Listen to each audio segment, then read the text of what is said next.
Hey everyone, welcome back to my channel. I am feeling good today. I'm feeling happy and energetic, and I am hoping that I can convey that energy to you. If you are new here, welcome. I am so happy to have you. I just hope that this video will be useful to you. I hope that you will find value in it, and hopefully you'll consider sticking around by hitting that subscribe button. Let's get right down to today's video. So today's video, as usual, I don't know exactly what I'm gonna name this video, but it's about how to reach to the 100 subscriber mark. Now, if you are a bigger YouTuber, obviously this does not apply to you. This is for my beginner YouTubers. These are for the people who are just starting, or the people who have started already, but they're just trying to get to that first milestone of 100 subscribers. I've got 5 tips. I'm gonna hope to God it actually is 5 tips, because it might end up being more. But let's go with 5 tips today. 5 easy, simple tips that will help you to reach that first milestone really quickly. The first one is something super obvious, but it has to be said: good content. If you want to reach to that first milestone of 100 subscribers, you have to be providing good content. And let me explain what I mean by good content. Don't get down now when I say good content, because the first thing you're probably thinking is, oh no, good content. I don't have lighting. I don't have the best editing software. I don't have expensive cameras. That's not what I mean by good content. First of all, you are the content. Not the lighting, not the phone, not the cameras. You are the content. Make sure that what you're presenting is of value, is of substance. Make sure that your personality is coming through. And when I say your personality is coming through, you don't have to be a big personality. I think that's something that a lot of people get kind of mixed up. You don't have to have the type A, super bubbly, all over the place, like, hey, personality. Just whatever your personality is, let it come through. The other aspect of good content are the things that would first come to your mind: the lighting and the camera. And I know before I said, don't worry about that, but don't worry about that to a degree. You don't have to have expensive lighting, but you can be smart about where you record, what time of day you record. Don't record, in the evening when the sun is basically set and you're in your room with your one bulb, and it's really dark. Don't record at that time. Maybe record in the middle of the day.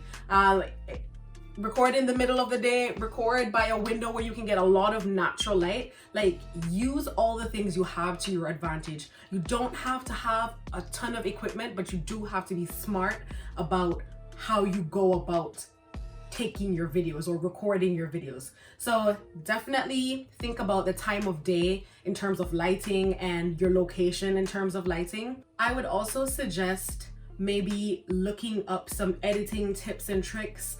Again, doesn't have to be anything fancy. When I just started, I literally looked up, how do I edit? Like, just the basic things to cut and edit a video properly. Nothing fancy, and maybe just how to edit in a subscribe button. Like, you don't have to be super fancy. You just have to be good at this point, You don't have to be amazing with your editing and things flying all over the place and explosions in the background. You don't have to be doing all of that. Just the basics that will make your content good. Again, the editing and everything else, those are embellishments, but at this point I would focus on you and what you're presenting, your content that you're presenting, because that's what's gonna pull people in when they connect with you. So yeah, that's it for good content. The next tip is, nobody wants to subscribe to a channel that has 0 followers.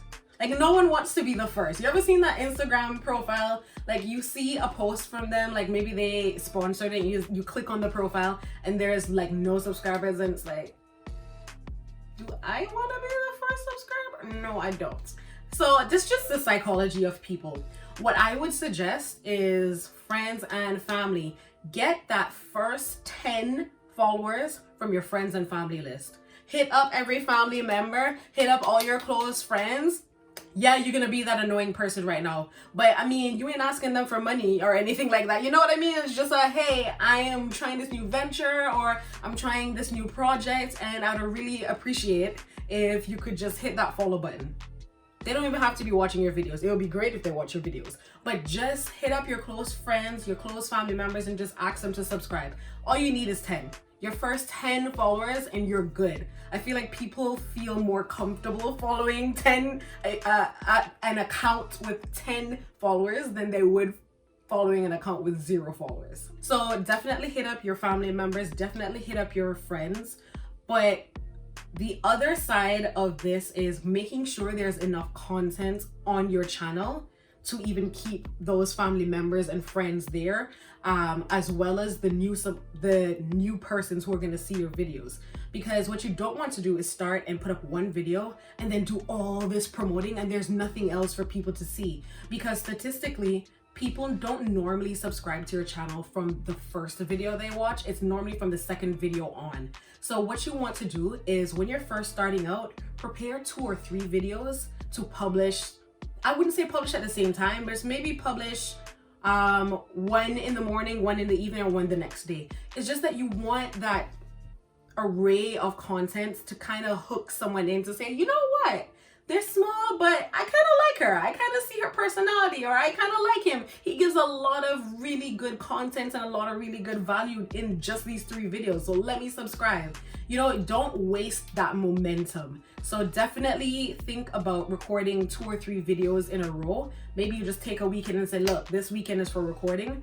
Get that out of the way, record, edit, and just upload. You can upload without publishing. Again, I don't recommend publishing all 3 videos at once, but just upload them and keep them unlisted, and then maybe do 1 each day, or maybe you can do 2 for the first day and then 1 the next day. But definitely get that kind of range of content out there for people to kind of make up their mind about you, because that's another thing that will help, especially new subscribers or new persons who aren't your family and friends. It will definitely help them kind of make up their mind about you, because with 1 video you're just like, oh, that seems okay, but I don't know. With 2 videos you're like, okay. With 3 videos you're like, yeah, all right, subscribe. So that's tip number 2. So actually that was tip number 2 and 3 rolled up in one. So we're going on to tip number 4 now. Now, tip number 4 requires a little more research if this is not something you're used to. Tip number 4 is always, always, always customize a thumbnail. Do not upload your videos and let YouTube just choose whatever thumbnail it wants from your video. Don't do that. It just, in the YouTube climate that we're in now, it just comes off as tacky and kind of like you don't care enough to put enough energy in it. And it's like, if I get the vibe that you don't care enough to put enough energy in it, I'm not gonna waste my valuable time out of my next 90 years on this earth to watch your video. You know what I mean? If you don't care, I sure as heck don't care. So definitely customize a thumbnail at all times. If you don't know how to customize a thumbnail, don't worry, I got you covered. I did a whole video on that topic that I'll try to mysteriously put somewhere around here. If you don't see it popping up, it's because I couldn't figure it out. And if I couldn't figure it out, it is in the description below.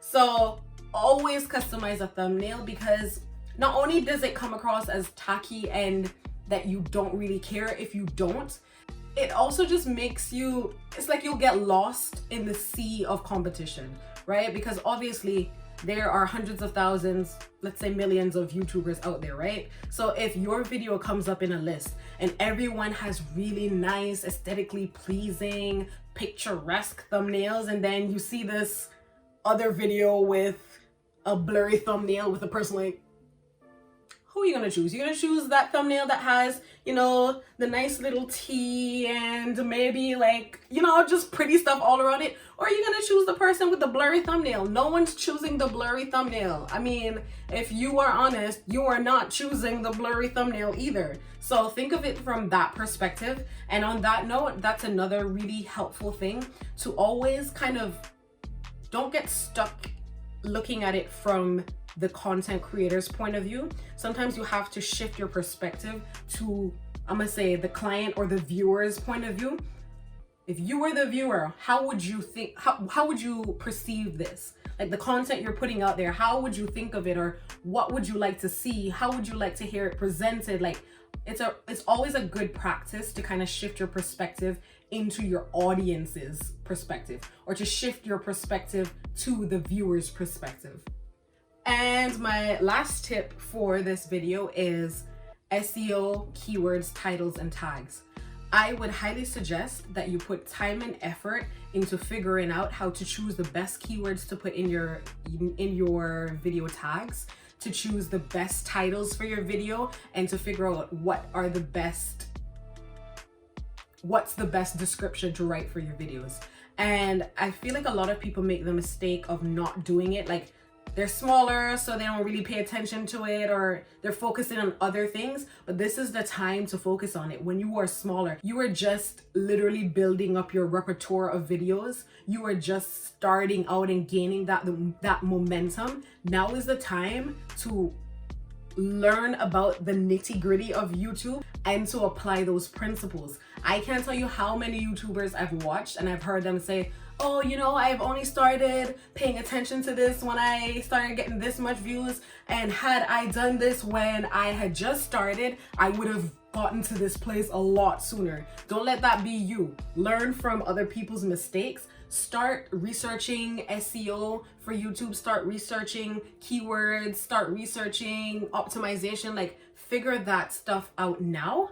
And if that sounds scary to you, don't worry, I got you covered again. I have another video that is dedicated to the simplest way to optimize your YouTube videos for YouTube search, and to figure out the best keywords, to figure out the best description and tags for your videos. Trust me, I got you. I got you with the thumbnails. I got you with the SEO, okay? So again, hopefully it's gonna pop up somewhere on this screen. If it does not, look in the description below and it will be linked there. Now is the time to figure everything out and hit it running.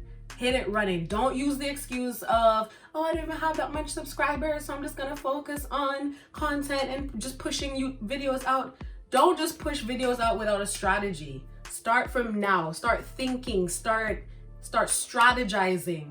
Okay, because if you do, you will be ahead of the curve. Once you've put in that work, once you've put in that time, you will be propelled so much further, so much faster if you're able to implement these things now. So yeah, that's my video for today. I hope you guys have found some value in it. If you have, please hit that subscribe button, please hit that like button, and comment below anything you found helpful, or maybe you have any questions, maybe something I haven't covered that you want to know about. Definitely comment down below, and I will see you in my next video.